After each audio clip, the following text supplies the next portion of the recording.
Goeiedag en welkom. Ek het 'n paar jaar terug 'n preek gehoor wat my diep geraak het. En die preek het gegaan oor hoe party mense anders deur lewensstorms gaan as ander. En die vraag, wat is die verskil? Hoekom is daar sekere mense wat so gelykmatigheid, sin van vrede het, al skud en bewe die wêreld om hulle? En die prediker gebruik toe twee prentjies. Die eerste een, die boasted mens. Sommige van ons, en dit sluit seker ons almal ten tye ten minste in, rig boastitte op. Strukture of dinge waaraan ons kan vasklou, wanneer die wêreld om ons wankelrig raak. Miskien is dit soos 'n neseiertjie of 'n ontvlugtingsgewoonte, 'n verhouding of 'n ruimte waarin ons kan veilig voel. 'n Persoon wat ons aanvaar laat voel of goed laat voel. En hoe meer dinge om ons in mekaar val, hoe harder klou ons aan hierdie boasted. Maar die probleem is, die boasted staan op dieselfde wankelrige grond. Dit is ook maar tydelik. En ons raak afhanklik van iets wat self afhanklik is. Die tweede prentjie is die endoskelet mens.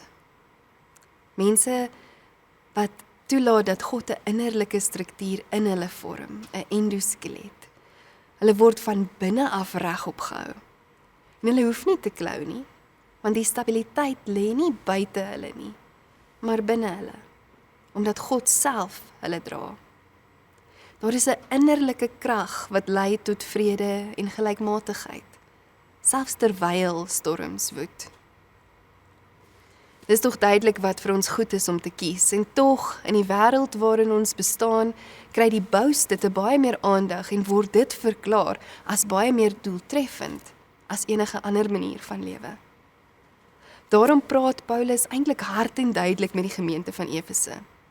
In 'n tyd waar die kerk haar voete begin vind, waar Jesus nie meer tussen hulle loop nie, maar die Heilige Gees uitgestort is op die volgelinge van Jesus, moet hierdie gemeente hierdie woorde hoor. Lees saam met my.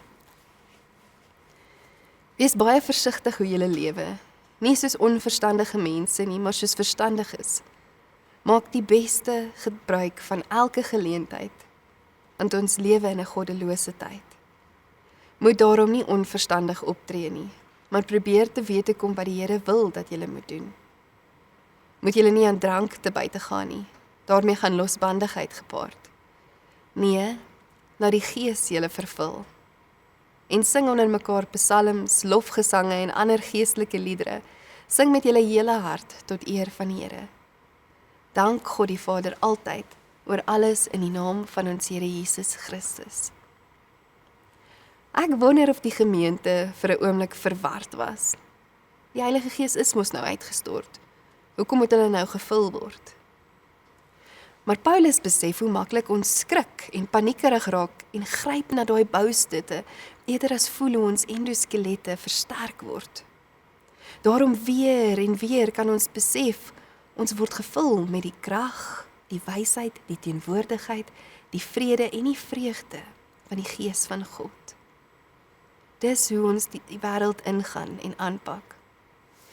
En hierdie vreugde en uitkyk op die lewe is nie afhanklik van hoe goed dit met ons in ons omstandighede gaan nie.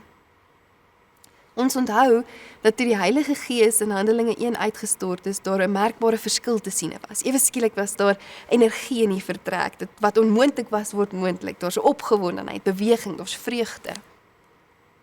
Maar hier sien ons ook dat dit nie net uitbundigheid en opgewondenheid is nie. Dit is ook die bewuswording van die realiteit saam met God in hierdie wêreld en in ons lewe. Wanneer ons gevul word met die Gees van God, is dit 'n groei in wysheid. Dis die besef dat onderskeiding nodig is om te midde van 'n klomp dinge te kies wat die beste is volgens die wil van die Here.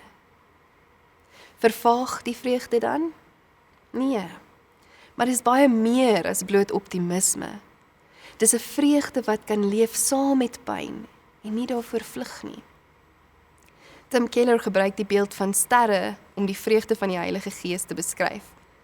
Soos wat ons gevul word deur die Gees, sien ons meer soos Jesus sien. En ons sien dat dit dikwels donker is.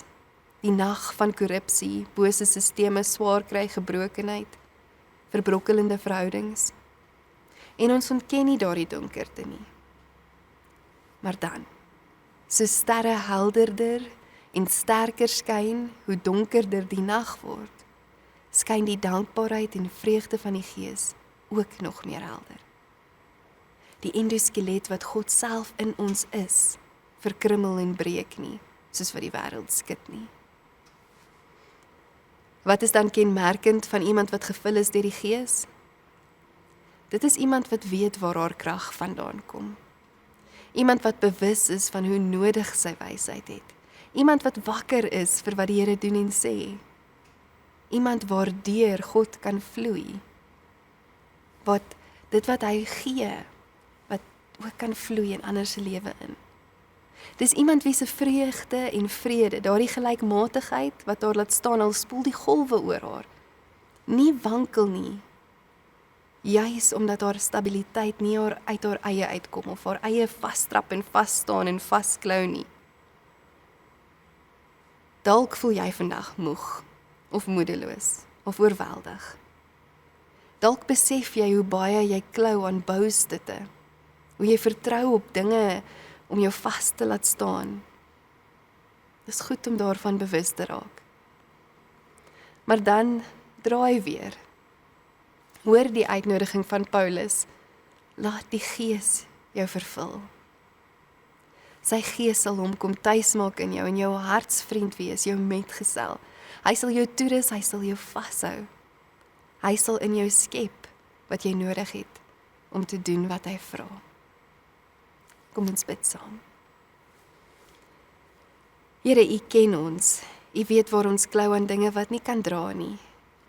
U sien die boustutte waarop ons probeer rus en hoe wankelrig dit eintlik is. Ons bely dit eerlik vandag. En ons sê vir U, Here, ons het U nodig. Vul ons weer met U Gees. Maak ons innerlik sterk, sodat ons nie hoef vas te klou aan wat buite ons lê nie. Leer ons om wys te leef, nie net besig met dinge nie, maar wakker vir U teenwoordigheid. Laat U vrede in ons wortels skiet, laat U vreugde in ons groei, laat U liefde deur ons vloei. Amen.